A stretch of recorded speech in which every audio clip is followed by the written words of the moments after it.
Isso é gasolina pura. E eu fiz com essas sacolinhas de mercado. As sacolas plásticas nada mais são do que polietileno, um polímero gigante formado por cadeias intermináveis de hidrocarbonetos. Essas moléculas feitas apenas de carbono e hidrogênio são a base de diversos produtos do dia a dia. Vamos pegar essas macromoléculas monstruosas do plástico e quebrá-las em pedaços menores. Isso é chamado de craqueamento. A gasolina que queremos não é uma substância única, mas um coquetel de hidrocarbonetos menores, com cadeias de 4 a 12 átomos de carbono. É claro que não dá para colocar a sacola daquele jeito direto na panela. A gente vai ter que dar uma leve aquecida para tirar todo o ar e deixar ela como uma bolinha bem densa. A gente não precisa se limitar a sacolinhas de mercado. Existem diversas embalagens plásticas que podem ser utilizadas. E é importante dar preferência aos plásticos que ainda são essencialmente hidrocarbonetos. Depois foi só fechar tudo isso na panela de alumínio.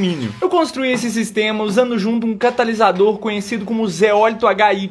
E ele tá bem aqui nessa parte de baixo. E dentro da panela também. Isso facilita a quebra dos hidrocarbonetos em unidades menores mais próximas da gasolina. Agora é só colocar uma fonte de calor para iniciar o craqueamento. O primeiro material que vai sair vão ser moléculas menores e mais voláteis, como é o caso do gás de cozinha. E a gente pode recolher um pouco dele com um tubo de ensaio. Por ser mais denso, vai se assentar no fundo do tubo e pode ser queimado quando derramado ao ar. O calor da forja estava absurdo demais, então troquei para um fogão. Infelizmente a Colepox não suportou os 600 graus prometidos e rompeu. Eu tentei parar o vazamento com argila sabendo que não daria certo, mas suportou um pouquinho mais, porém não o suficiente para obter tudo que daria para tirar dali. Se fosse feito corretamente de aço, teríamos obtido com aquele volume de plástico litros desse líquido. Para quem tá imaginando, foi assim que eu tentei tampar o vazamento. Olha como ficou o estado final. Bom, vamos seguir com nossos hidrocarbonetos. Eu acho que contaminei um pouco de água, então vou adicionar um pouquinho de sulfato de sódio para secar o máximo possível. E agora eu vou transferir para um outro recipiente para refinar essa mistura de diesel, querosene, entre outros. A cor tá assim por causa dos óxidos que foram puxados na destilação. Eu disse anteriormente que a gasolina era um coquetel de hidrocarbonetos, e eles têm pontos de ebulição diferentes. Então recolhemos a gasolina em uma faixa de temperatura específica, que varia de 30 até 200 graus mais ou menos. Então todo vapor que tiver nessa temperatura a gente recolhe do outro lado do sistema, e o que sobrar são moléculas ainda maiores, principalmente o diesel e o querosene. E aí finalmente a gasolina pura tá pronta. Ela pode ser incolor ou levemente amarelada. Olha como queima facilmente. E dá uma analisada no que sobrou do outro lado. É até um pouco viscoso, já que as moléculas são maiores e mais pesadas.